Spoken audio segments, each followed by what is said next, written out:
Questão número 3. Informações das empresas dos segmentos da indústria têxtil, abaixo, e ao considerar essas informações, o índice de participação de capital de terceiro da empresa que apresenta o maior endividamento é D.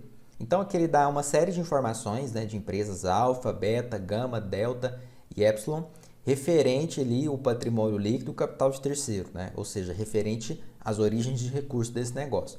E ele quer saber qual é a empresa que possui o maior endividamento com base no índice de participação de capital de terceiro. O primeiro passo desse exercício é a gente transcrever essas informações, né, que estão visualmente na tela como patrimônio líquido e capital de terceiro para informações digitadas para a gente manipular o cálculo no Excel. Isso aqui eu já deixei esse passo adiantado, mas peço para você fazer o mesmo aí. Então eu transcrevo essas informações. Uma vez que eu faço isso, o próximo passo que eu tenho que fazer é fazer o total. Por que eu preciso fazer esse total? Uma vez que ele apresentou o patrimônio líquido e o capital de terceiro, eu preciso identificar qual é o total das minhas origens, total do meu passivo mais o patrimônio líquido, né? Então, eu fazendo esse somatório, para cada empresa, usando a função soma, eu já tenho uma possibilidade de responder ao questionamento, a identificar a participação de capital de terceiro. Fiz a fórmula aqui, posso dar Ctrl+C, Ctrl+V, copiar, colar, ou simplesmente arrastar as informações, tá certo?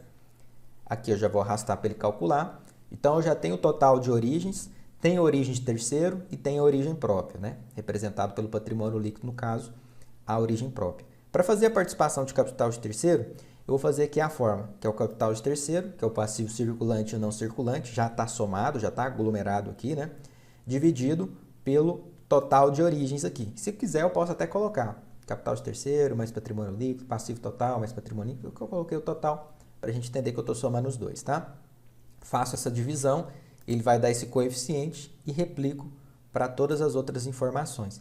E verifico qual é a empresa que possui o maior índice. Nesse caso aqui, todas estão muito próximas, mas a empresa que tem o maior índice é a empresa Delta. Como ele questionou isso, então nós podemos concluir que essa empresa Delta é a empresa que possui o maior índice de endividamento, que para cada R$1 de origens totais, 41 centavos corresponde à origem de terceiro, né? Mas de maneira geral a gente vê que existe muita proximidade, né, relacionada a esse setor, né? Uma característica até comum relacionada a esse exemplo aqui da indústria têxtil.